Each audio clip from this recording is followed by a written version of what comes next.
अखंड सौभाग्यवती का आशीर्वाद प्राप्त करने के लिए हम आए दिन कोई न कोई उपाय करते रहते हैं और इसके निमित्त हम सभी जितनी भी महिलाएं हैं, खासकर जो सुहागिन महिलाएं हैं, आज का ये वीडियो उनको जरूर देखना चाहिए क्योंकि सुहागिन महिलाओं के लिए ये बहुत ही ज़रूरी है और ये जानना अत्यंत ही आवश्यक है कि हमारे लिए कौन सी चीज़ें महत्वपूर्ण रखती हैं।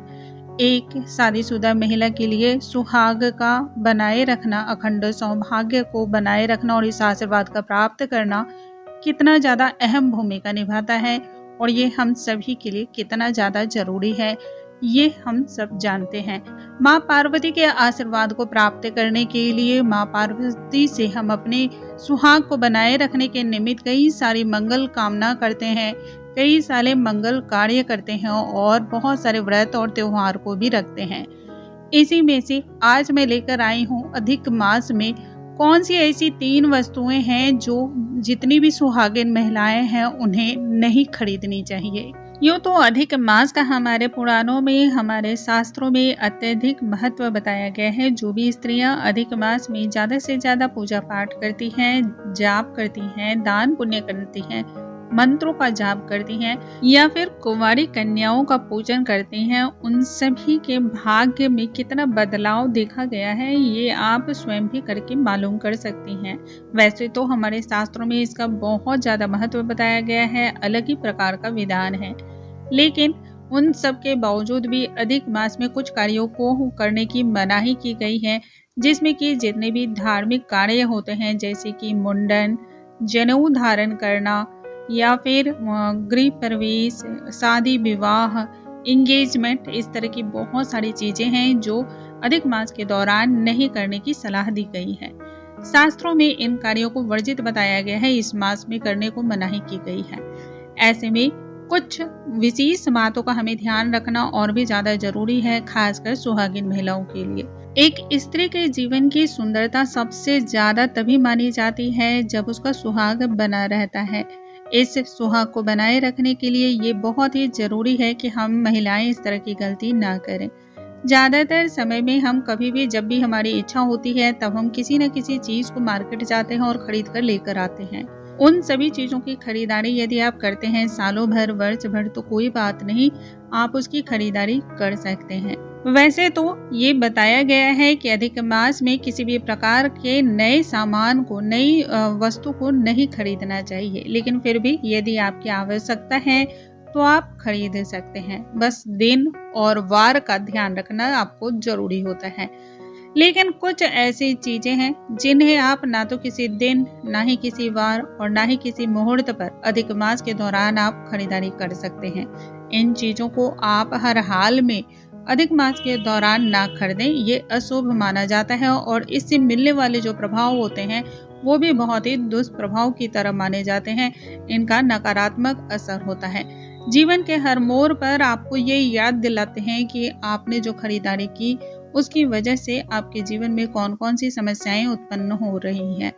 आइए ये कौन कौन सी चीजें हैं उनमें से जानते हैं। सबसे पहले याद रखें, जितनी भी महिलाएं हैं, जितनी भी बहनें हैं, जो भी सुहागिन स्त्रियां हैं, वो सभी कभी भी अधिक मास या फिर खरमास, जो भी इसे आप लोग कहते हो, पुरुषोत्तम मास के नाम से भी जाना जाता है, इस दौरान हमें सिंदूर बिल्कुल नहीं खरीदना चाहिए। किसी भी महिला के जीवन में सिंदूर से बड़ा तो कुछ भी नहीं होता है और खासकर सुहागिन महिलाओं के अधिक मास के दौरान सिंदूर की खरीदारी नहीं करनी चाहिए, ये अशुभ माना जाता है। इसके साथ यदि आप सिंदूर लगाती हैं, मांग अपनी भरती हैं, तो नए सिंदूर का भी इस्तेमाल वर्जित बताया गया है। यानी कि यदि आपके पास कोई नया नवीनतम सिंदूर का पैकेट है या नवीन आपके पास कोई सिंदूर की डिब्बी है तो अधिक मास के दौरान उसका भी इस्तेमाल आप ना करें। दूसरा, बिछुए। हर सुहागन स्त्री के जीवन में जो है सुहाग की दूसरी निशानी बिछुआ मानी जाती है। बिछुआ एक शादीशुदा स्त्री के लिए उतना ही मायने रखती है जितना कि सिंदूर।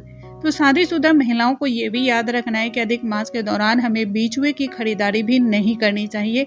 हाँ, किसी ने आपको यदि गिफ्ट में दिया है तो आप उसे ग्रहण कर सकते हैं, आप उसे ले सकती हैं, लेकिन उसको नए तौर पे पहना भी नहीं जाता है। अधिक मास के दौरान बिछुए को भी धारण नहीं किया जाता है।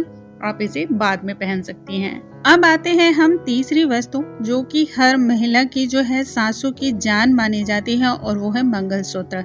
मंगलसूत्र हम सभी महिलाओं को शादी के समय ही चढ़ता है और उसके बाद हमारे गले में हमेशा ही वो धारण किए हम रहते हैं।